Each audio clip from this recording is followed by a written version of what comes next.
तो नमस्कार हाँ व्यूवर्स, जी। कैसे हैं आप? आपका स्वागत है ईजीपीजी प्रेजेंट प्रॉपर्टी गुरु में, जहां हम आपको मिलवाते हैं देश भर में ऐसे पीजी ओनर से जो कोविड से पहले और कोविड के बाद अपने बिजनेस को बहुत ही अच्छी तरह से चला रहे हैं। और आज के इस जहां पीजी बिजनेस जो है बिल्कुल नीचे जा चुका है, बिल्कुल डाउनफॉल देख रहा है, और इस टाइम पर भी अपने पीजी बिजनेस को बहुत ही अच्छी तरह से चला रहे हैं। तो उसी कड़ी में सर आज हमारे साथ हैं आनंद किशोर पांडे जी, लखनऊ से, आराध्या बॉयज पीजी से। पांडे जी के बारे में क्या कहें, कुछ भी कहें तो कम है, क्योंकि ये एक ऐसे मल्टी टैलेंटेड व्यक्ति हैं जो पीजी को तो शौकिया तौर पर चलाते हैं, पर देश में अभी जो है बहुत काफी दूसरी चीजों में भी हमारे देश के लिए योगदान दे रहे हैं। ये हमारे देश में 3 साल तक ताइक्वांडो के कोच रह चुके हैं, इंडिया इंडिया के। और अभी साइकिलिंग के उत्तर प्रदेश के कोच हैं, और नेशनल्स के लिए आज अभी बच्चों को तैयार कर रहे हैं। तो आज मतलब ये एपिसोड जो है बहुत ही अच्छा होने वाला है। अगर आप इसको आखिरी तक देखते हैं तो बहुत कुछ नया आपको सीखने को मिलने वाला है, सिर्फ पीजी बिजनेस ही नहीं, बाकी चीजों के बारे में भी। तो चलिए शुरू करते हैं आनंद किशोर पांडे जी के साथ ये एपिसोड, और जानते हैं कि कैसे एक नेशनल कोच, एक इतने ऊपर के ऊपर के तबके के आदमी जो बिल्कुल देश को अपना योगदान दे रहे हैं, और क्यों वो एक शौकिया तौर पर पीजी चलाते हैं। क्योंकि आनंद जी किसी अ, पैसे के लिए या फिर कैसी किसी बिजनेस के को लेकर इस पीजी बिजनेस को नहीं चला रहे हैं, वो इसको शौकिया तौर पर चला रहे हैं। जैसे कि मेरी उनसे पहले बात हुई थी तो उन्होंने यही बताया, ये मेरा बिजनेस नहीं है, मैं शौक के लिए पीजी चलाता हूँ। तो चलिए शुरू करते हैं। आनंद जी, सबसे पहले मेरा प्रणाम आपको। कैसे हैं आप? नहीं नहीं, बहुत बहुत आशीर्वाद। खुश रहिए, आपका कल्याण हो। और मैं बहुत अच्छा हूँ इस समय। और मैं आशा करूंगा कि आपका जो इजी पीजी जो बिजनेस का जो शेड्यूल मॉड्यूल आपने बनाया है वो बहुत अच्छे से रन करे और ऑल ओवर इंडिया में अपने आप को स्थापित करे। सर कहाँ से, मतलब कहाँ से आपको लगा कि एक पीजी बिजनेस स्टार्ट करना है? क्यों आया मन में कि पीजी बिजनेस करना है, या इस पीजी लाइन में चलना है? बिजनेस भी नहीं कहूंगा सर, माफ कीजिएगा मेरे को, क्योंकि आप तो बिजनेस ही नहीं मानते थे, नहीं, आप तो शौक में थे। देखिए, मैं जहाँ रहता हूँ वहां पर स्टूडेंट हब है, बिकॉज मैं लखनऊ यूनिवर्सिटी के ठीक पीछे रहता हूँ। यूनिवर्सिटी ऑफ लखनऊ जो है वो मेरे पीजी से it is around 50 meters, that's it, 50 meter ही दूर है। तो मुझे यहाँ पर बच्चों की बहुत समस्या लगती थी कि बच्चों को एक प्रॉपर रहने की जगह यहाँ नहीं मिल पाती थी। लोग अपने घरों में रखते थे या कमरे में रहते थे या पूरी व्यवस्था उनके पास नहीं हो पाती थी। तो जब मैं अपने टाइम में स्टूडेंट था या जब मैं खिलाड़ी हुआ करता था तो मुझे सबसे ज्यादा समस्या रहने और खाने की आती थी, जो हमारे लिए बहुत बड़ा स्ट्रगलिंग फेज हुआ करता था कि यार कहाँ जाए और कहाँ रहे, और रहे तो वो जगह सेफ, सिक्योर और हाइजीनिक हो, ये भी इंपॉर्टेंट थी। तो जब मेरे पास में कुछ पैसे आए और मैं थोड़ा सा स्थायी किया अपने आप को, तो मैंने ये सोचा कि चलो एक पीजी बनाते हैं। Then I started to create my PG in my mind. I go to a planning कि भाई मैं ऐसा पीजी बनाऊंगा जो कि ऑलमोस्ट सारी सुविधाओं के साथ में हो। चलिए, मैं आपको अंकित जी बताना चाहूंगा, आपने मेरा खिलाड़ी पक्ष तो बताया, पर आपने मुझे ये नहीं बताया लोगों को कि मेरे पास पैसे कहाँ से आते हैं, ये तो बताया ही नहीं आप। सो आई जस्ट वांट टू वो टेल माय व्यूअर्स और आपको भी कि मैं right now I am working with IIM Raipur, Indian institute of management Raipur में स्पोर्ट्स का मैं हेड हूँ, और वो मुझे बहुत सारे पैसे देते हैं। तो मैं बहुत सुखी हूँ उससे, मुझे कोई दिक्कत नहीं है। I used to work with IIM for past 10 years। मैं 10 साल से आईआईएम के साथ में हूँ। पहले मैं आईआईएम लखनऊ में था, अभी मैं आईआईएम रायपुर में। मैंने वहां के भी कल्चर को देखा कि वहां पर कैसे बच्चे हॉस्टल यूज करते हैं, उनको क्या क्या फैसिलिटीज चाहिए होती हैं। उसके बाद मैंने ये पीजी बनाया, पर ये मेरा पीजी नॉर्मल पीजी नहीं है अंकित जी।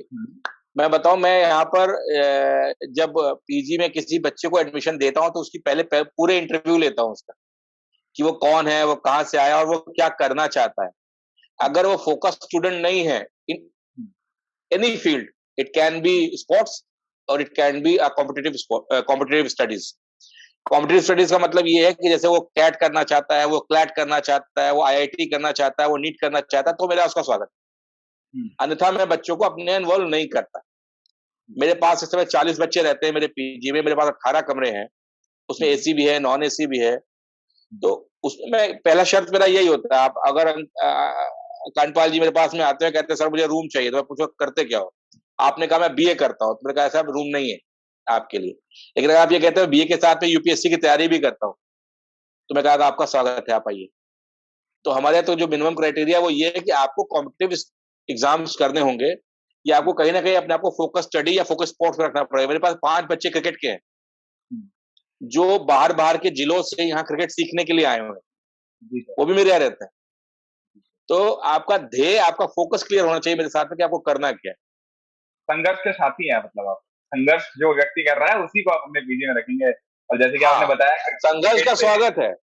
हाँ क्रिकेट देखिए, से तो संघर्ष का अगला सुरेश स्वागत है। रैना, अगला सुरेश रैना आपके पीजी से भी निकल सकता है। जी, क्योंकि जी, सुरेश जी, रैना जी। का मैं अभी एक इंटरव्यू देख रहा था कुछ टाइम पहले, तो वो भी ऐसे ही बताते हैं कि एक टाइम पे सुरेश रैना भी लखनऊ से प्रोडक्ट है वो। जी सर, वही मैं सुरेश वही। रैना, पीयूष चावला, मैं आपको बताता हूँ, आरपी सिंह, मोहम्मद जी, कैफ, ये सब लखनऊ हॉस्टल के प्रोडक्ट हैं। हाँ जी, हाँ जी, हाँ जी, और तो वो मैं बता बताऊं, रहे मेरा हैं। इस समय मेरी अपनी क्रिकेट एकेडमी है, हम्म, जिसमें जो इंडिया टीम कैप्टन था अंडर 19 का, वही ट्रेनिंग कराता है। हम्म। उसका तो नाम रविकांत सर शुक्ला है। मतलब जैसे कभी जब पीजी स्टार्ट किया, 7 साल पहले पीजी स्टार्ट किया, तो ऐसा नहीं होगा सर कि बिल्कुल खोलते ही बच्चे खुश हो गए होंगे, या कुछ चीजें तो ऐसी होंगी जो आपको संघर्ष आपको नहीं, भी करना पड़ा होगा स्टार्टिंग डेज में। बिल्कुल बिल्कुल। वो मैं क्या थे आपको सर बताऊं ना, मतलब? मैंने मेरे चार चार फ्लोर का पीजी है, हम्म, और जिसमें 18 कमरे हैं, लेकिन उस हम्म, 4 फ्लोर को बनने में 5 साल लग गया। ऐसा नहीं हुआ कि पहले मैंने पूरा पीजी बना लिया फिर रन किया। मैंने पीजी को स्टेप बाय स्टेप बनाया। पहले 2 फ्लोर बनाए, मैंने उसमें बच्चों को रखा, फिर मैंने थर्ड फ्लोर बनाया, फिर मैंने फोर्थ फ्लोर बनाया, फिर उसको कंप्लीट किया, सारी सुविधाएं उसमें डाली एक एक करके। तो लकीली मुझे इनिशियली जब मैंने स्टार्ट किया, तो चूंकि मेरा पीजी एक अच्छी लोकेशन पर था और एक अप्रोप्रिएट फिजिबिलिटीज के साथ में था, तो आकाश ने मुझसे टाइप कर लिया। वो अपने पूरे बच्चे हमारे यहाँ रखते थे। हम्म, तो उससे मुझे एक कुशन बैकअप मिल गया कि मेरे पास में अच्छे बच्चे आते थे और अच्छे पैसे भी देते थे वो, मतलब वो है ना, बहुत निगोशिएबल नहीं होता था हमारे साथ में, तो इजी होता था। तो फिर हमने क्या किया, एक एक करके हमने उसको स्टैब्लिश किया। और अभी जो स्थिति है उसके हिसाब से तो मैं अब एक पीजी और बनाने जा रहा हूँ। इसका रीजन क्या है, देखिए, एक बात समझिएगा कि हमारे यहाँ एक कॉन्सेप्ट है। एक कॉन्सेप्ट ये है कि हम 60 साल के बाद सिक्योरिटी ढूंढते हैं। हाँ जी, बिल्कुल। उसको बोलते हैं लिविंग सिक्योरिटी। लिविंग हम्म, सिक्योरिटी ये होती है क्योंकि गवर्नमेंट हमें किसी भी तरीके की कोई ऐसी चीज नहीं देती जिससे हमारी लिविंग सिक्योरिटी सिक्योर हो जाए, जी कि वो सर, हमें पेंशन दे, या हमें हेल्थ स्कीम दे, या हमें, है ना, इस तरह की चीजें यहाँ नहीं, बिल्कुल इंडिया में नहीं बिल्कुल। होती। तो मैंने ये सोचा कि जब मैं बूढ़ा हो जाऊंगा, अभी तो मैं 17 साल का हूँ, तो जब मैं बूढ़ा जी हो सर। जाऊंगा, आप हंस रहे हैं, नहीं सर, आपने मैं शक है? मतलब नहीं सर, बिल्कुल शक नहीं है आपके ऊपर।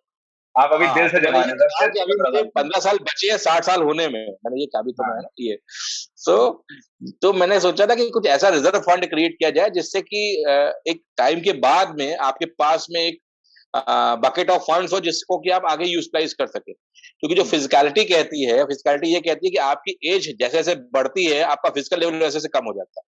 That means you are not able to do the same work जो आप अभी कर पा रहे हैं, वो आप थोड़ा टाइम के बाद में उतना फिजिकल लेवल नहीं कर पाएंगे।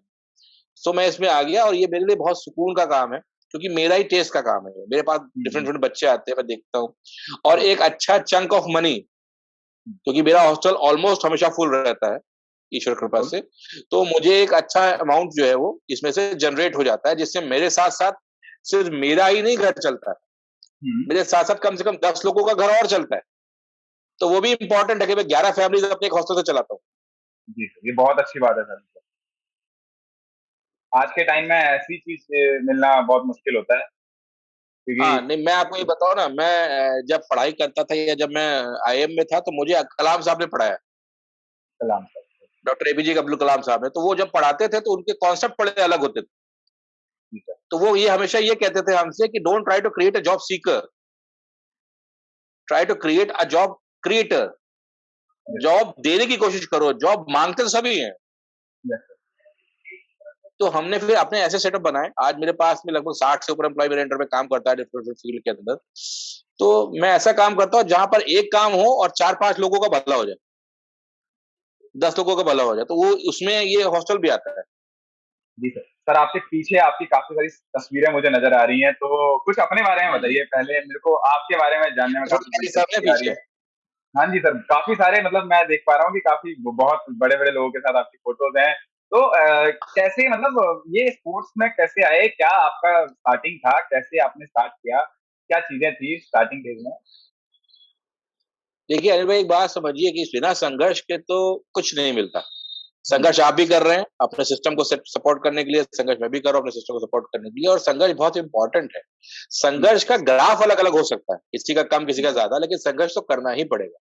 लाइफ मतलब साइकिल, और साइकिल मतलब संघर्ष, क्योंकि साइकिल गोल गोल घूमता है। तो मैंने जब स्टार्ट किया था तो मैं आपको बताऊं, आपको छोटा सा स्टोरी है जो आपको सुन के शायद अच्छी लगेगी। तो जहां मैं बैठा हूँ, जिस प्रॉपर्टी पे मैं बैठा हूँ, इसकी कॉस्ट आज के टाइम में लगभग 3.5 करोड़ रुपए, कंप्लीट प्रॉपर्टी। तो जब मैं ये मैंने किसी जिनसे परचेज करी थी, और जब मैं छोटा था और मैं इन्हीं के यहाँ पढ़ने आता था, ये कॉलेज के प्रिंसिपल हुआ करते थे और मैं यहाँ पढ़ने आता था इंग्लिश। तो उस समय अंकित भाई ये स्थिति होती थी कि मैं I don't have money to pay his फी,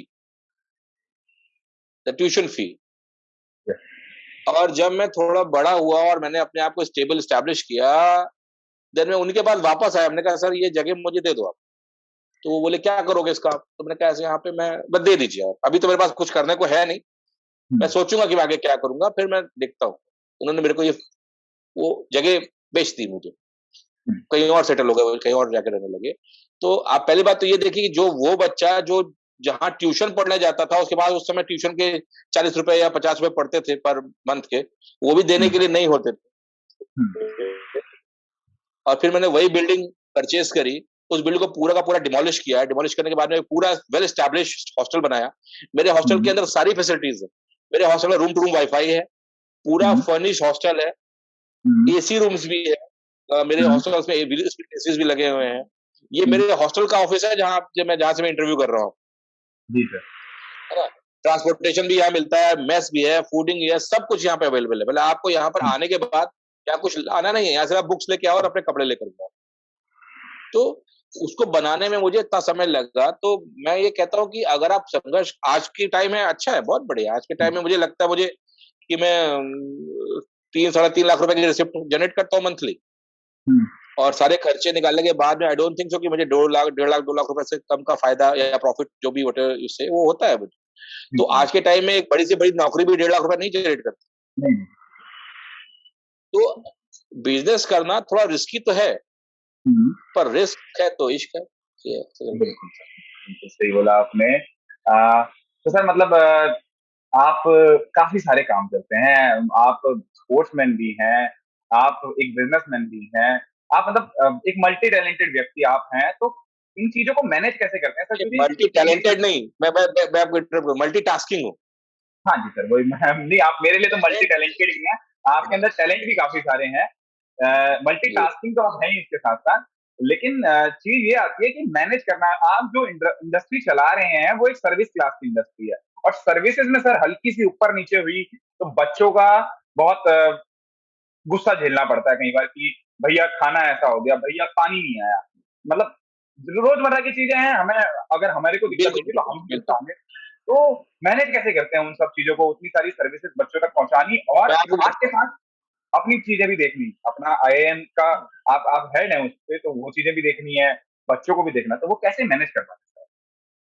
मैं आपको बताऊं, जैसे मेरा हॉस्टल का जो वर्किंग है, जो इंटरनल वर्किंग है, वो मेरी वाइफ देखती है, सुपरवाइज करती है वो। मैंने उनको हॉस्टल डायरेक्टर बनाया हुआ है, तो वो सुपरवाइज करती हैं। उनके साथ में एक टीम है, उसमें एक मैनेजर है, उसमें एक कुक है, कुक के साथ में 2 अटेंडेंट हैं, 2 स्वीपर्स हैं, एक बंदा हमारा जो है इलेक्ट्रिशियन है, वो इलेक्ट्रिक का सारा पार्ट देखता है, एक प्लम्बर है, वो प्लम्बिंग का सारा पार्ट देखता है, एक बंदा है जो सारा वेयर टेयर देखता है अंदर का। तो इतने लोगों की टीम उनके अंडर में है और वो डायरेक्टली सुपरवाइज करती हैं। आपने क्या बहुत अच्छी बात बोली कि खाना एक ऐसी चीज है, डेली नया बनाना पड़ता है और गलती के चांस डेली होते हैं उसके अंदर 3 बार दिन में। वो तो हम अपने घर में बना रहे हैं, हाँ वो हमारे घर में भी कई बार हो जाता है, मम्मी बनाती है तो भी हो जाता है, तो वो तो आदमी सोच। लेकिन आप सर्विस दे रहे हैं तो वहां उसको कैसे, वो चीज मैं पूछता था। वही मैं कर मैं आपको बताता हूँ कि वो मैं कैसे चेक करता हूँ। उसको चेक करने के लिए मैंने ये कहा है कि जो खाना अब मेरे घर में खाना नहीं बनता जी, मेरा घर मेरे हॉस्टल से पास है, तो अब मेरा खाना भी मेरे हॉस्टल में ही बनता है। तो मुझे डेली खाना मैं खाता हूं तो मुझे चेक हो जाता है कि आज खाना ठीक बना था कि खराब बना, तो मुझे अलग से सर्वे नहीं करना पड़ता उसको। मेरे कुक को भी ये पता है कि ये खाना सर खाएंगे, तो उसमें उसकी क्वालिटी, उसकी क्वांटिटी और उसका हाइजीन उसको मेंटेन करना होता है। दूसरी बात ये है कि बिल्कुल। मैं आपको बता दूं, मेरे हॉस्टल में अराउंड 16 कैमरे लगे हुए हैं। मैं अभी आपको दिखा भी सकता हूँ, मेरे सामने मॉनिटर है, उसमें सारा दिखता रहता है मुझे। और मेरे फोन पे भी वो मॉनिटर चलता रहता है, मैंने इसको वाईफाई से जोड़ा हुआ है अपने फोन में।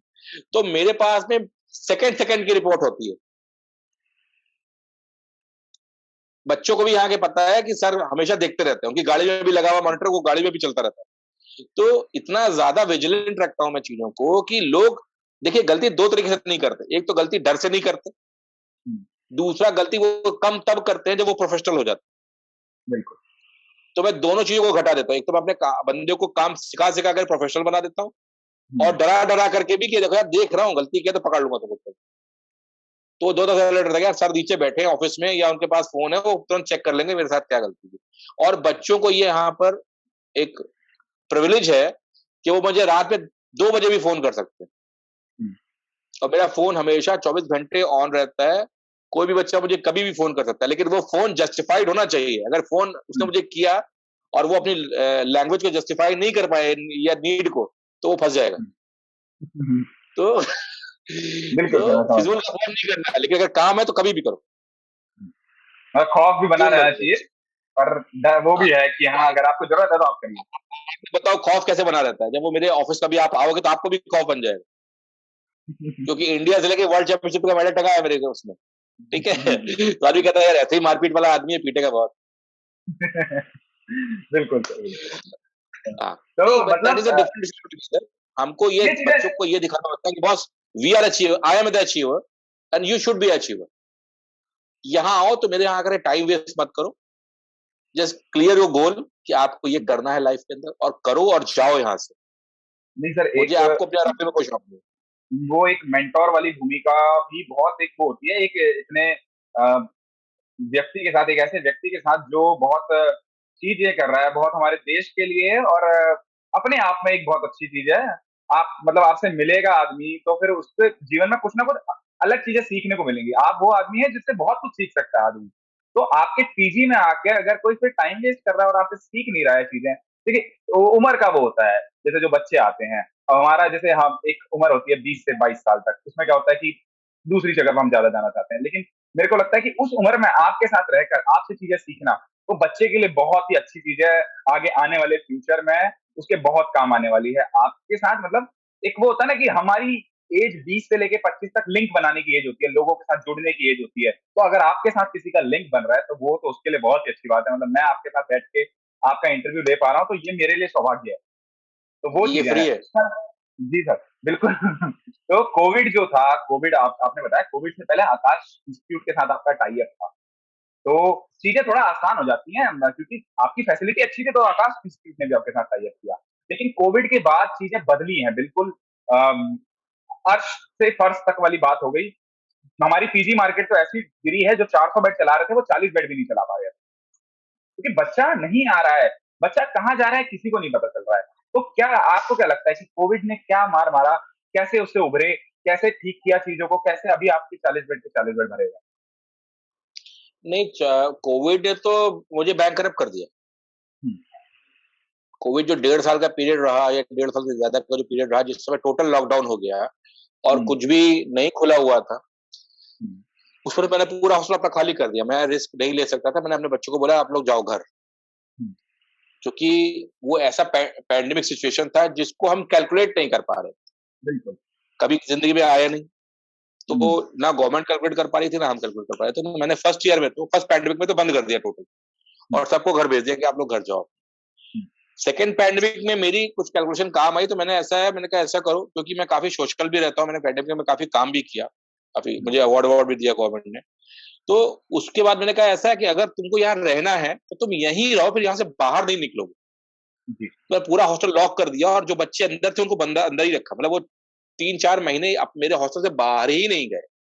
हम्म, उसको मैंने क्लियर आउट करने के लिए मैंने लोकल एजेंसी से बात करी और अपना पूरा हॉस्टल सैनिटाइज किया। मैंने कई मशीनें भी खरीदी, मेरे हॉस्टल में कई मशीनें भी हैं। हम्म, जो बच्चा आता था अंदर उसको सैनिटाइज किया जाता था, उसका सामान आता था उसको सैनिटाइज किया जाता था, हॉस्टल प्रॉपर सैनिटाइज होता था टाइम टू टाइम करके। बिल्कुल। तो वो मैंने किया, हालांकि उससे बहुत ज्यादा फर्क नहीं पड़ा, क्योंकि 2-3 बच्चे ही रहते थे, पूरा हॉस्टल ऑलमोस्ट बंद हो गया था, हम्म, चीजें कंट्रोल में नहीं थी। अब फिर मैंने क्या किया, जो मेरा बच्चे रहते थे आते थे उनको मैंने वैक्सीनेशन कराता था। कि आप पहले वैक्सीनेशन करा लीजिए, क्योंकि गांव देहात से या कस्बों से या छोटे जिलों से बच्चे मेरे यहाँ आते हैं, तो उनके यहाँ वैक्सीनेशन की सुविधा नहीं थी।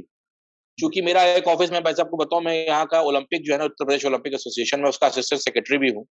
मेरे अंडर में 12 एसोसिएशन आती हैं, जहां मैं कहीं अध्यक्ष हूँ, कहीं सेक्रेटरी हूँ, कहीं कुछ हूँ।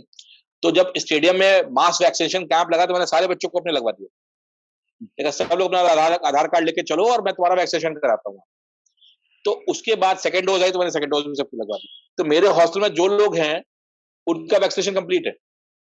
तो एक मेंटल बैरियर से तो हम ऊपर आ गए हैं कि हमारे पास डबल वैक्सीनेशन है और हम पूरा प्रिकॉशन लेके चलते हैं। दूसरा पॉइंट ये है कि मेरे हॉस्टल में कोई बाहर का बच्चा अंदर नहीं आ सकता।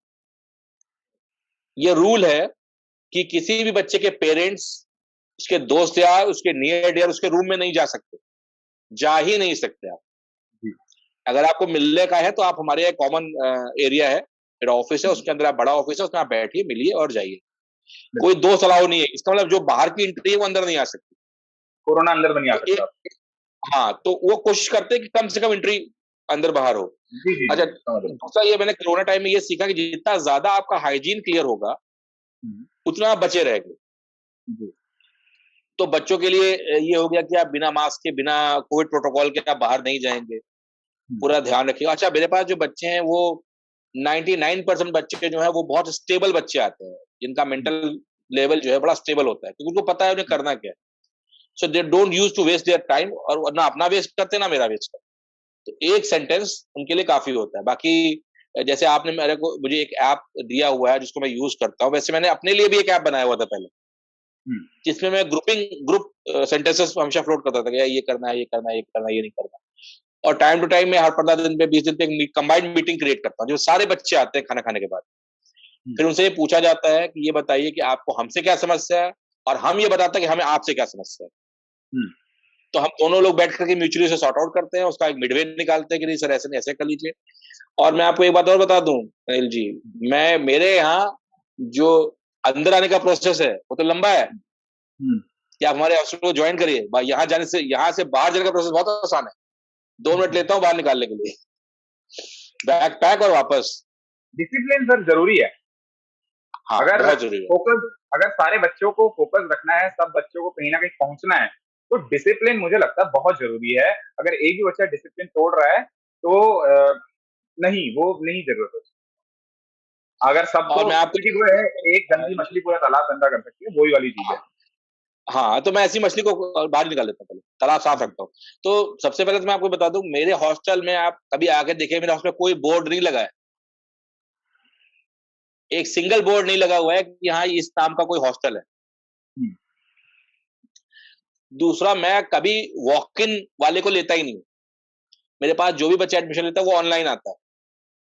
ऑनलाइन कैसे आता आपके है थ्रू सर? आएगा, आपके पास से आएगा, या जस्ट डायल से आएगा, या गूगल से आएगा, या मेरे वेबसाइट से आएगा, जहां से भी आएगा वो बच्चा ऑनलाइन आएगा। तो ऑनलाइन जब आता है तो सब पढ़ के आता है, वॉक इन वाले को तो बताना पड़ता है। और सर मैं वही। आपको दिखाऊं, मेरे पास मेरा जो फॉर्म है, जिसको मैं, 2 फॉर्म है, एक तो अब 2 फॉर्म भराता हूँ, एक आपका वाला ऑनलाइन और एक ऑफलाइन। आप मेरा ये फॉर्म देखिए, वैसे जी ये 4 पेज जी है, अभी पूरा दिखाता हूँ मैं, है ना, ये एंट्री पेज है।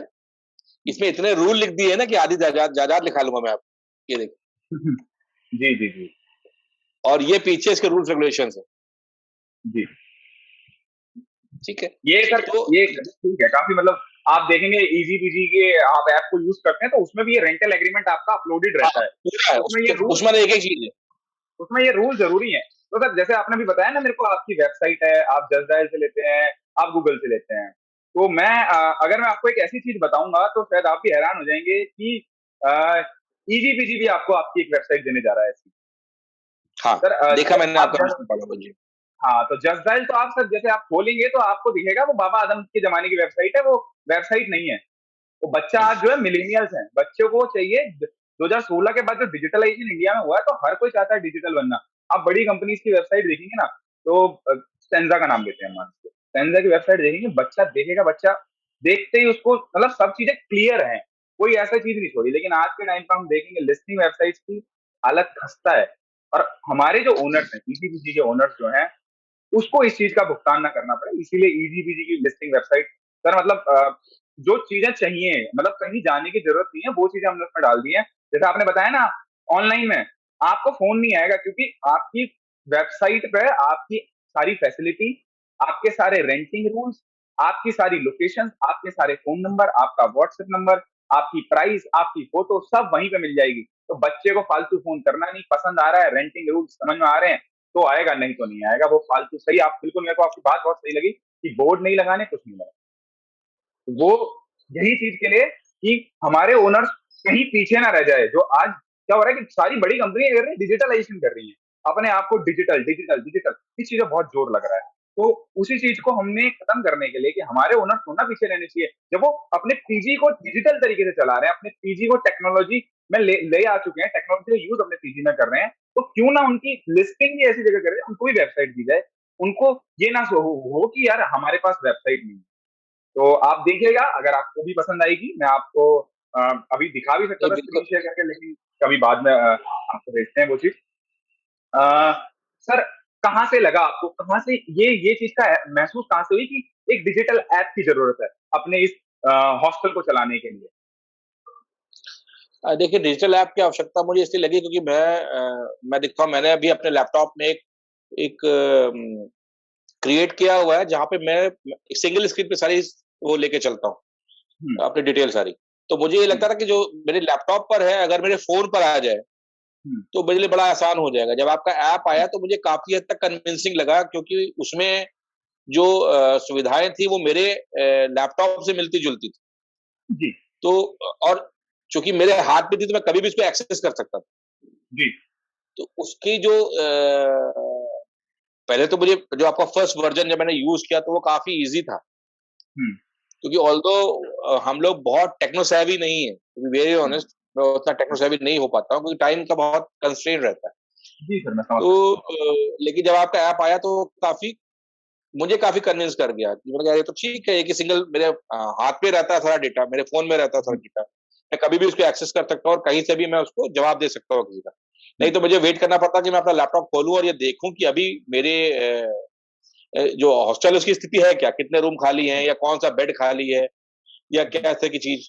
तो उसके लिए ये ईज़ी है, लेकिन जो आपका जो सेकंड वर्ज़न आया वो थोड़ा-सा इलैबोरेट कर दिया, तो मैं कन्फ्यूज़ हो गया। जी। अब उसको समझने में थोड़ा समय लग रहा है, लेकिन समझ जाएँगे वो काफ़ी अच्छा कर दिया है, काफ़ी वास्ट हो गया है उसमें। सर, तो मतलब ओ जो भी चीजें हैं बिल्कुल आपकी आंखों के सामने आ चुकी हैं। आपको मनी में जाना है, मनी पे क्लिक कीजिए। आपको बताया पैसे से रिलेटेड कोई भी चीज है, आपको ये सारी चीजें समझ में आ जाएंगी। मैं हमारी यूट्यूब चैनल पे ही इजी पीजी पे एक 30 मिनट की वीडियो है सर, उसको आप 2x पे करके चला सकते हैं।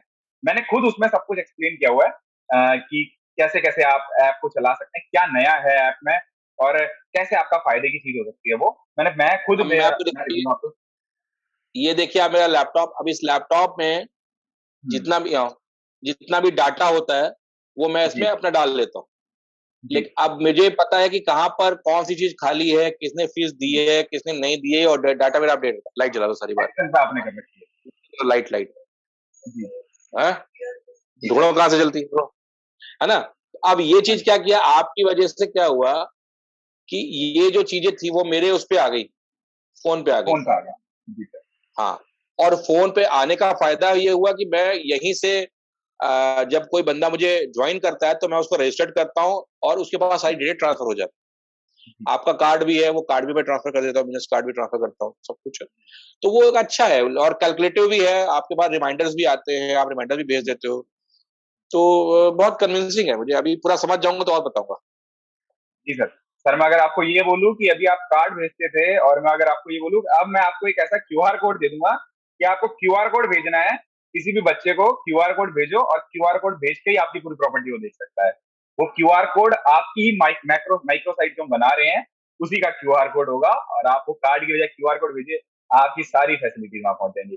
सर, सवाल ये भी उठता है कि क्या ऐप का यूज़ करने से, एक डिजिटल पीजी बनाने से, एक स्मार्ट पीजी बनाने से, क्या बच्चे की कन्वर्जन रेट, ऑनलाइन बच्चा देखने, कई बार क्या होता है, बच्चा देखने आता है पीजी लेकिन लेता नहीं है, तो कन्वर्जन रेट क्या रहती है कि 10 लोगों ने देखा तो 8 लोगों ने पीजी लिया, 2 लोगों ने नहीं लिया, या 10 लोगों ने देखा तो 6 लोगों ने पीजी लिया, 4 ने नहीं लिया। बच्चे वो जो फोकस्ड हैं, जिनको आप हटा रहे हैं वो नहीं, लेकिन जो नहीं लेना चाहते थे, तो क्या डिजिटल ऐप का यूज करने से बच्चों के ऊपर इसका इंप्रेशन अच्छा पड़ता है, क्या आपकी कन्वर्जन रेट इससे बढ़ती है? देखिए, आपके ऐप को यूज करने से मेरी स्पीड बढ़ती है। हम्म, मेरी स्पीड कैसे बढ़ती है? मेरी स्पीड ऐसे बढ़ती है, जैसे हम आपका ऐप यूज करते हैं और हम कोई पेमेंट चार्ज करते हैं, तो हम तुरंत रसीद भेज देते हैं उनको ऑनलाइन। हम्म, ठीक है? इससे क्या है, हमारी क्रेडिबिलिटी बढ़ जाती है कि यार हम्म, वो फीस लेते हैं तो तुरंत हमें रसीद भी दे देते हैं। बिल्कुल। फिजिकली क्या होता है, इसमें संभव नहीं हो पाता। फिजिकली जैसे हमने फीस ले लिया, अपने यहाँ नोट डाउन हम्म, किया, नोट डाउन करने के बाद रसीद बनाई फिर भेजी, कभी कभी नहीं भी भेजी, ये भी होता है। लेकिन आप क्या, नहीं है, तुरंत मैसेज आप ड्रॉप कर देते हो। तो हम्म, हमारा कन्वर्जन रेट बढ़ गया। रीजन क्या है कि अब हम ज्यादा ऑथेंटिक हो गए हैं, जी। ज्यादा प्रोफेशनल हो गए हैं। मेरा, और मैं आपको एक बात और बता दूं, मेरा पीजी जो है बाकी पीजियों से थोड़ा महंगा है। हम्म, जानबूझ के रखा है मैंने महंगा। ठीक है? वो इसलिए रखा है कि मेरे पास में जो यूजर है वो हम्म, सीरियस यूजर है, जनरल यूजर ना है। हम्म, ठीक है? दो तरह के बच्चे यहाँ आते हैं लखनऊ में। एक हम्म, तो पढ़ने आते हैं, कैरियर ओरिएंटेड हम्म, होते हैं, दूसरा घूमने भी आते हैं। क्योंकि यूपी एक बहुत बड़ा स्टेट है, हम्म, 75 डिस्ट्रिक्ट है यूपी के अंदर, और सारा आदमी यूपी की कैपिटल आना चाहता है, यानी लखनऊ। लखनऊ आते ही वो एक चकाचौंध में खो जाता है। हम्म, यार यहाँ लखनऊ में 15 मॉल हैं, इतने पीवीआर्स हैं, इतने पार्क्स हैं, इतने स्टेडियम्स हैं, घूमो। जी, अगर आप एक जगह, एक दिन में एक जगह जाते हैं, तो आपको दूसरी बार वहां चक्कर लगाने के लिए 1.5 महीने के बाद नंबर आएगा उस जगह का। है? तो टाइम हम्म, वेस्टिंग एलिमेंट बहुत सारे हैं यहाँ पे। तो बहुत सारे बच्चे इसके लिए भी आते हैं घरों से, अपना ये पढ़ने जा रहे हैं और हम्म, यहाँ पढ़ाई नहीं करते, या घुमाई करते हैं। जी, मेरे यहाँ जो कन्वर्जन है, इसकी वजह से, ऑनलाइन की वजह से, वो ऑलमोस्ट ऑलमोस्ट 90% कन्वर्जन। वो इसलिए क्योंकि जो बच्चा आता है उसको पता है फीस सबसे ज्यादा है, हम्म, ये टर्म्स कंडीशंस हैं, यहाँ ऑनलाइन करना पड़ेगा, ऑनलाइन करोगे तो पुलिस वेरिफिकेशन भी चाहिए, सारा जो भी आपका लीगलिटीज है वो भी चाहिए। तो इतना भरने के बाद जो आता है ना, फिर वो पैसे दे के जाता है, फिर वापस नहीं जाता, और नहीं तो फिर आता ही नहीं। हाँ सर, जैसे कि ऐप आप यूज कर रहे हैं तो कंप्लेंट्स भी कई बार ऐप में आती हैं, कई बार कुछ चीजें गड़बड़ा जाती हैं, कुछ बग आ जाता है, तो आप कंप्लेंट का आप बताते होंगे इजी पीजी में कि ऐसी जी ये चीज हो गई, ऐप में कुछ दिक्कत आ रही है, तो वो कंप्लेंट कितने टाइम में आपको इजी पीजी सॉल्व करके दे देता है? भाई मेरे पास तो 2 ही बार कंप्लेन आई, तो 2 बार मैंने हम्म। उनको कंप्लेन करी, तो उन्होंने कहा कि ऐसे ऐसे कर लीजिए, तुरंत ठीक हो गई। और सर एक बात ये भी उठती है कि आप तो इतने बिजी आदमी, मतलब इतना सारा काम आपके पास रहता है, तो आपका जो पहले पीजी में आप टाइम देते थे वो टाइम कितना कम हुआ है एजी पीजी यूज करने के बाद? बहुत कम हो गया। कैसे, मतलब बहुत सर कम वो हो गया, कुछ? बहुत कम कैसे हो गया, क्योंकि पीजी का दो बहुत बड़ा काम है। एक हम्म, तो फीस वसूलना एक बहुत बड़ा काम है। हम्म, इटसेल्फ एक काम है कि फीस वसूलने के लिए आपको 2 टायर लठैत रखने पड़ते। यू नीड सम, है ना, person who can go and, है ना, मुनीम वाला। अब हम्म, क्या होता है, जैसे मुझे फीस वसूलनी होती तो मुझे आना ही नहीं पड़ता, मैं ऐप से उनको रिमाइंडर भेज देता हूँ, वो सबमिशन करते हैं, वो ऐप पे आ जाता है, मैं वहीं से उनको रसीद दे देता हूँ, तो हो सकता है उनसे मेरी मुलाकात ही नहीं होती है। हम्म, तो वो जो जो प्रॉब्लम था हमें मनी कलेक्शन वाला, वो मेरे लिए बहुत इजी हो गया, क्योंकि मनी कलेक्शन जो है वो साइकिल है हमारे हॉस्टल का, पहिए हम्म, हैं, और अगर वो कहीं गड़बड़ा गया तो हमारा हॉस्टल नहीं चल पाएगा। जी। तो वो मेरे लिए बहुत कन्विंसिंग है, मेरे लिए ऐप बहुत बढ़िया है। अब अभी तो आप फ्री दे रहे हो, आगे पैसे मत ले लेना। आपको बाकी सारी हाँ, चीजें जो आप प्रीमियम ले सकते हैं, जैसे पुलिस दे दूंगा मैं, वेरिफिकेशन, कोई दिक्कत नहीं। तो पुलिस वेरिफिकेशन वगैरह जो है उस चीज के लिए आपसे चार्ज किया जा सकता है। तो मैंने आपको बताया लिस्टिंग, जो आपकी वेबसाइट, जो आपको नए जमाने की नई वेबसाइट वेबसाइट आपको मिल रही है, तो बच्चों को जहां से बच्चा आपके पास ऑथेंटिकली आए, जो जेन्युइन चीज आए, तो वो वेबसाइट के लिए आपको चार्ज किया जा सकता है। उसके लिए हम कर भी रहे हैं। अभी हम सिर्फ 100 ओनर्स हमारे इंडिया कोई से, इशू पूरे नहीं, ऑल ओवर इंडिया से सिर्फ कोई 100 इशू नहीं। ओनर्स अगर को। आप, नहीं, अगर आप उसमें से अपना कमीशन कट मांगोगे तो हम दे देंगे, कोई दिक्कत नहीं सर, तो वही 100 ओनर्स अगर हम लेकर आ रहे हैं, उन्हीं 100 ओनर्स को हम वो करेंगे, उसमें वेबसाइट पे लिस्ट करेंगे, उसके लिए चार्ज है। बाकी चीजें चार्ज है, लेकिन ऐप के लिए कोई चार्ज नहीं है।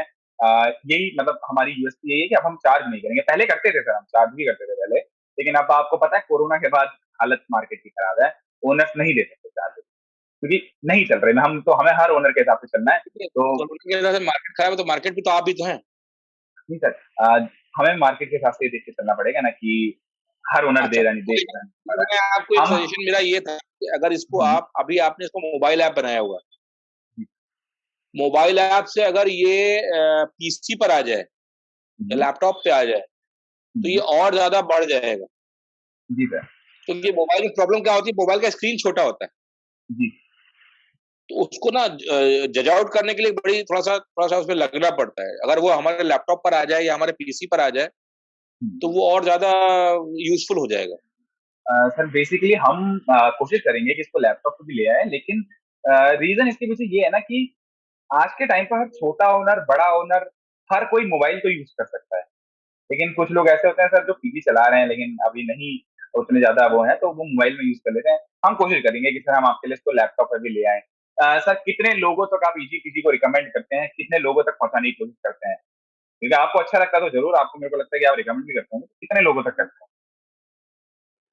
इजी पीजी देखिए, इजी पीजी के लिए तो मैं ये बोलूंगा कि जो भी हॉस्टल ओनर्स हैं जो सीरियसली हॉस्टल चलाना चाहते हैं वो जरूर इसको ऑप्टेन करें। क्योंकि जितना ज्यादा आप अपने व्यूज में क्लियर रहेंगे, जितनी ज्यादा आप अच्छे से अपनी बात आप दूसरे को समझा पाएंगे, उतना हुँ, आपके लिए अच्छा है। और इजी पीजी क्या होता है, वो आपका फ्रंट फेस हो गया है आज के टाइम में। होता क्या है, हुँ, जैसे आप मेरे पास कोई बच्चा कनेक्ट करता है तो मैं कहता हूँ उससे पहले बात करो, यानी आपसे पहले हुँ, बात करो। तो हुँ, आपकी जब डिटेलिंग वो देखता है कि यार यहाँ तो इतनी सारी चीजें पूछी जा रही हैं, इनको हुँ, एड्रेस प्रूफ भी चाहिए, इनको पुलिस वेरिफिकेशन भी चाहिए, इनको ना ब्ला ब्ला ब्ला ब्ला चीजें चाहिए, तो हुँ, उससे बच्चा भी सेफ हो जाता है और हुँ, हॉस्टल ओनर भी सेफ हो जाता है। जी, तो ये बहुत अच्छी चीज है। अब इसमें मैं थोड़ा सा और, क्योंकि अभी मैंने नया नया मैं जुड़ा हूँ इससे, लग रहा है मेरे ख्याल से मुझे 1 या 2 महीना हुआ होगा इससे अभी कनेक्ट हुए। तो इसमें मैं बहुत सी चीजें मैं खुद भी सीख रहा हूँ। जब फ्री बैठता हूँ हुँ, तो उसको देखता हूँ, भैया आप कहाँ हो गया, कहीं फंस जाता हूँ तो आपके यहाँ बहुत सारे हेल्पिंग पोर्ट्स हैं जिसमें हम जाकर के उसको देख लेते हैं कि भाई यहाँ से ये गड़बड़ हो रहा है, तो आप हम अपने आप को करेक्ट कर लेते हैं। तो हुँ, इतना डिटेलिंग है इसके अंदर, आपके ऐप के अंदर, कि अगर पूरा ऐप अगर हम समझ लें तो हमारा काम पेपरलेस हो जाएगा। हुँ। पेपरलेस ही करना है सर, हमारे सारे हाँ। इंडिया के पीजी ओनर्स, तो हमारा मिशन ही यही है कि 2022 तक अभी हमारे 5000 ओनर्स, जिनमें से आप एक हैं, 5000 ओनर्स हमारा ऐप यूज कर रहे हैं, 5000 प्लस ओनर्स हैं जो ऐप यूज कर रहे हैं ऑल ओवर इंडिया। तो हमारा तो विजन ये है कि 10,000 प्लस ओनर्स तक उनके हर हर किसी के पीजी को उनका एक ऐप मिले और उनकी एक वेबसाइट मिले। हमारा यही मिशन है। और हर जो एक सिंगल प्रॉपर्टी, कुछ प्रॉपर्टी करके जो अपनी प्रॉपर्टी चला रहे हैं, क्योंकि अपनी प्रॉपर्टी के साथ ना एक सर इमोशनल अटैचमेंट होती है, आप उसे किसी को किराए पे नहीं दे सकते। तो वो इमोशनल अटैचमेंट बना रहे मार्केट में, कंपटीशन को आप झेल पाएं और डिजिटली आप सब कुछ कर पाएं, यही हमारा मिशन है। सर कुछ अपनी प्रॉपर्टी के बारे में बताइए आप कि इतना कुछ, वैसे तो हमें मैक्सिमम चीजें आपकी प्रॉपर्टी के बारे में पता ही चल गई है, रूल्स आपकी प्रॉपर्टी के बारे में चल गए हैं, लेकिन फैसिलिटीज आप क्या क्या देते हैं उनके ऊपर बात करेंगे, और प्राइस आपका क्या क्या है, और किस बच्चे को देते हैं ये भी आपने बता दिया है। प्राइस और फैसिलिटीज के ऊपर थोड़ा बात करते हैं सर, क्या फैसिलिटीज और क्या प्राइस देते हैं? देखिए, हमारा जो हॉस्टल है वो बहुत बड़ा हॉस्टल नहीं है, वो एक छोटा हॉस्टल आप कहेंगे या मीडियोकर हॉस्टल है। इसमें जो रूम कैपेसिटी है वो है 18। हम्म, 18 रूम्स है मेरे पास में इस समय, और 18 रूम्स में मेरे पास में 3 एसी रूम है, सिंगल सीटेड। हम्म, और बाकी जो रूम है वो एयर कूल्ड है। एयर कूल्ड का मतलब ये होता है जिसमें कूलर देते हैं हम आपको, एसी हम्म, नहीं देते उसके अंदर। और इस समय मेरे पास में जो रूम में जो सीटिंग कैपेसिटी है वो सिंगल सीटर है, डबल सीटर है, ट्रिपल सीटर है और 4 सीटर है। ये मैंने इसलिए किया था कि अगर कोई बच्चा अफोर्ड नहीं कर सकता तो उसको हम थोड़ा सा इजी करने के लिए, क्योंकि सारे रूम में व्यवस्था सारी सेम है, कोई कम ज्यादा नहीं है, रूम का साइज भी उस हिसाब से छोटा बड़ा है, तो हमने उसको बाइफरकेट किया हुआ है। बाकी जो इन हाउस व्यवस्था है उसके अंदर हम्म, पावर बैकअप हमारा अपना है, यानी कि सारे फ्लोर्स पे इन्वर्टर लगे हुए हैं। हम्म, वाटर बैकअप हमारा अपना है। वाटर बैकअप अपना होने से मतलब ये कि मेरा खुद का समरसेबल है जिससे मैं पानी निकालता हूँ और उसको फिल्टर करके अपने बच्चों को पिलाता हूँ।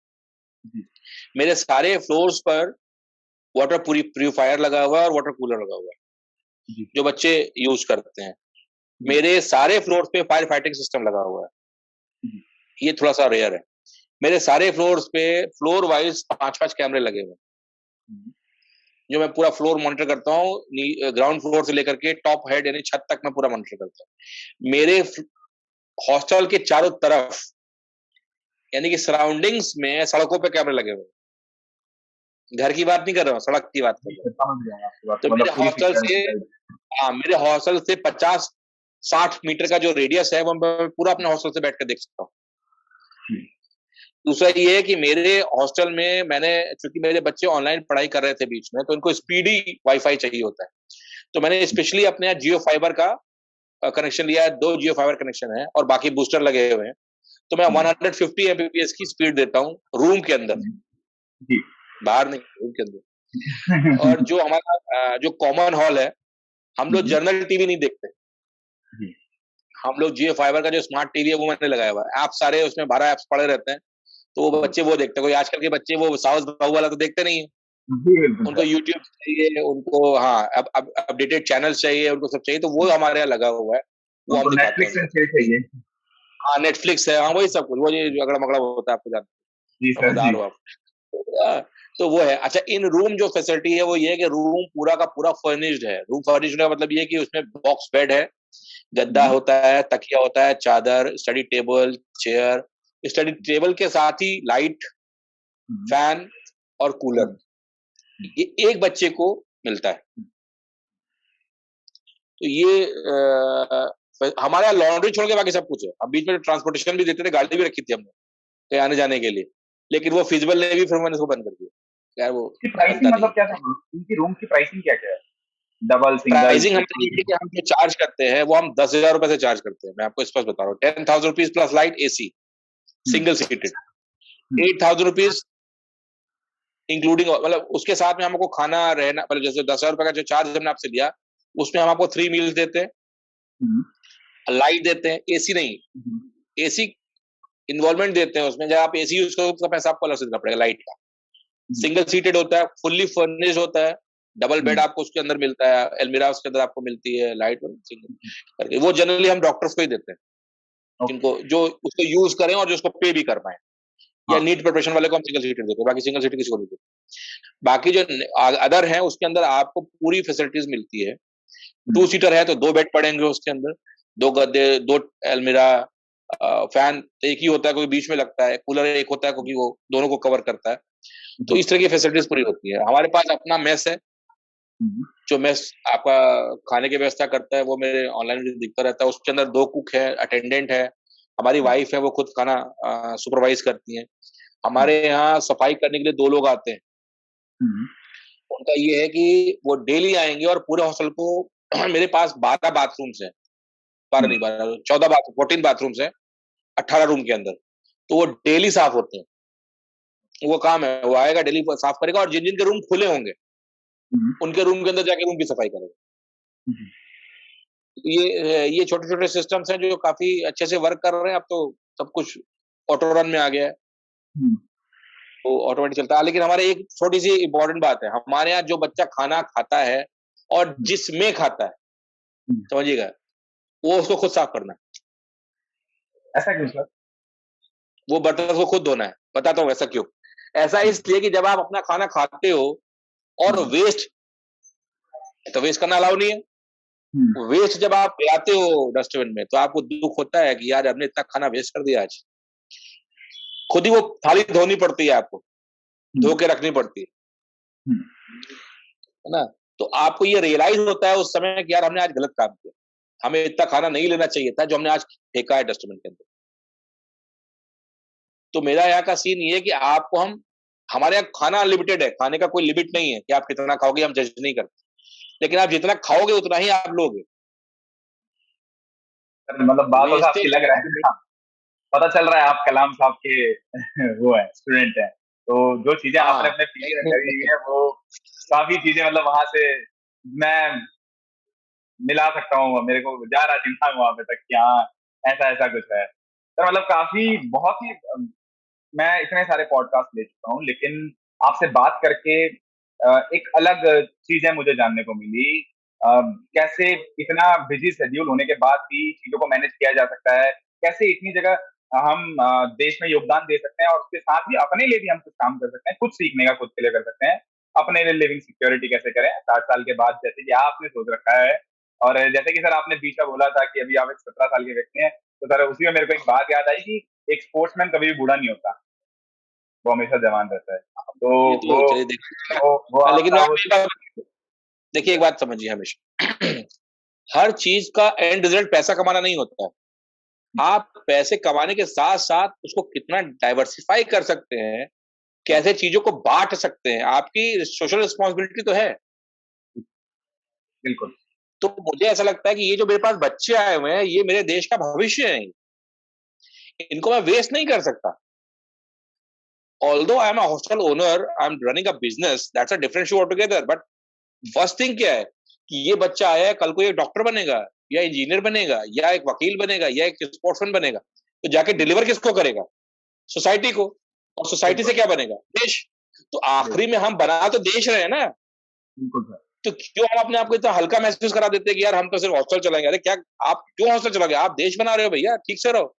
ये सर बच्चा अगर ढंग से, आपको आपको अपने अगर ये हॉस्टल बच्चा का नाम नाम बदल के एमर्स हॉस्टल करना चाहिए, क्योंकि आप सिर्फ फोकस बंदों को और इस चीजें जितनी चीजें आप कर रहे हो, आप बिल्कुल एमर्स के लिए ही हो। तो मैं भी कुछ दिन पहले एक वेब सीरीज देख रहा था, तो वही एमर्स वाली चीज आपके अंदर है कि फोकस्ड है बंदा, कुछ कर सकता है मेरे देश के लिए, तो ही मेरे पास आए, नहीं तो ना आए। ये बहुत हाँ, अच्छी चीज है। देखिए इंपॉर्टेंट क्या है आप समझिए, जब ये जो पैसा आ रहा है, ये जो पैसा वो मुझे उनके घर वाले दे रहे हैं, वो कैसे दे पा रहे हैं ये वही जानते हैं, बेचारे देने में सक्षम है कि नहीं है, पर देते तो है ना मुझे। उस पैसे का वर्थ आप कैसे जस्टिफाई करोगे? ऐसे ही जस्टिफाई करोगे ना कि वो बच्चा जिस काम के लिए आया उस काम करने में उसको सपोर्ट मिले। तो try to create a national building. हर बंदा नेशनल बिल्डिंग कर रहा है, छोटा या बड़ा, ratio can be different, but करना तो आपको उसी तरीके से। बिल्कुल मैं आपको अनिल भाई बता दूं कि मैंने ऑलमोस्ट पूरा वर्ल्ड मैंने ट्रैवल किया हुआ है।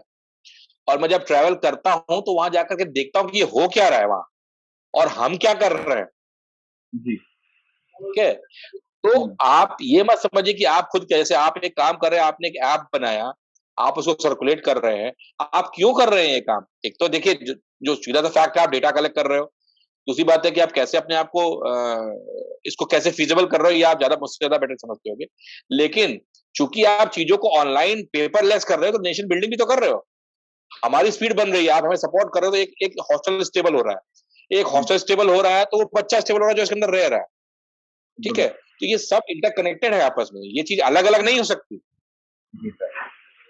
जी। तो आपका जो जो फ्रेम है ना, कैनवस जिसको बोलते हैं, वो बड़ा होना चाहिए। It should be larger than your life. आप कुछ भी सोच के मत कर दीजिए। ठीक है, तो मेरा पर्पज ये है, जैसे मैं साइकिलिंग एसोसिएशन का सेक्रेटरी हूं यहाँ का। तो जब मैं साइकिलिंग एसोसिएशन का सेक्रेटरी बना, मैं आपको ऑफ बीट बात बता रहा हूँ, तो मैंने जी इसलिए नहीं बना कि मुझे सिर्फ बनना था, मैं बन गया तो आज मेरे 10 बच्चे, मैं अभी आपको पेपर कटिंग भेज दूंगा, आप देख लीजिएगा। आज के पेपर में 10 बच्चे मेरे सिलेक्ट हुए हैं लखनऊ से, यूपी, और यूपी से जा रहे हैं नेशनल खेलने के लिए। तो मैं जो भी काम करता हूँ वो एक्सट्रीम लिमिट तक जाके करता हूँ, और मेरा टारगेट ये है कि मैं एटलीस्ट 28 के ओलंपिक में या 32 के ओलंपिक में जी मेरा एक आध बच्चा ओलंपिक तक पहुंच जाए खेलने के लिए। साइकिलिंग अभी नॉर्मल गेम नहीं है। बिल्कुल sir. Cycling is a costliest game in India, वो लोग खेलों में सबसे महंगा खेल है साइकिलिंग, हम्म, समझिएगा। तो लोग इंटरेस्ट नहीं लेते, तो मैंने साइकिलिंग शुरू करी, मैं उसको ओलंपिक तक लेके जाऊंगा।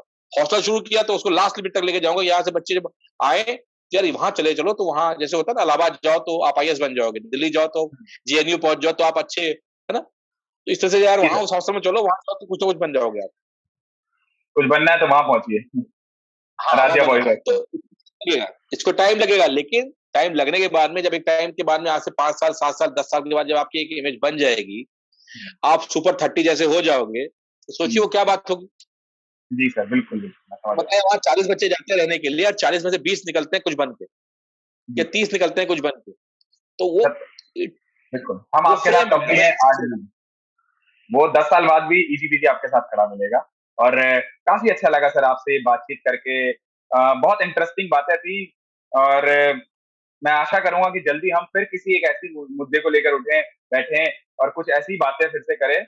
और अगली बार फिर से हम ऐसे ही मिले। तो सर शुक्रिया आपका, आप हमारे साथ जुड़े हमारे इस पॉडकास्ट में। आपने हमारे दर्शकों के लिए काफी सारी नई चीजें बताई हैं। वो सब चीजें मतलब उनके बहुत काम आएंगी। कैसे एक हॉस्टल को चलाना है, क्या चीजें देखनी चाहिए, क्या माइंडसेट लेके चलना है। जो माइंडसेट आपका है वो मैं चाहूंगा कि इंडिया के हर हॉस्टल ओनर का हो, हर किसी का। तो वो चीज बहुत अच्छी थी। शुक्रिया सर, आप हमारे साथ जुड़े। और आप ऐसी तरक्की करते रहें लाइफ में, ऐसी हमारे देश के लिए कुछ योगदान देते रहें। सर जो आपका एम है 2032 और 2028 के ओलंपिक गेम्स में अपनी तरफ से एक बच्चा भेजना, तो वो आप सफल रहे उसमें। हमारी तरफ से आपको शुभकामनाएं उसके लिए। Thank you sir. Thank you so much आपका मेरा इंटरव्यू लेने के लिए। हालांकि इंटरव्यू फ्री में देता नहीं, लेकिन आपको फ्री में दे दिया, कोई बात नहीं, चलेगा। जी और सर। मैं भी ये चाहता हूँ कि आपका इजी पीजी जो है बहुत यूजर फ्रेंडली हो जाए, तो अच्छा रहेगा हमारे लिए, और मुझे तो इससे फायदा है। बहुत बहुत थैंक यू, धन्यवाद आपकी और आपकी टीम को, बहुत बहुत बधाई और शुभकामनाएं मेरी तरफ से। आपकी हर समस्या का मेरे पास समाधान है, जब आपको मौका लगे मुझसे बात करिए। Thank you sir. अब मैं थैंक यू।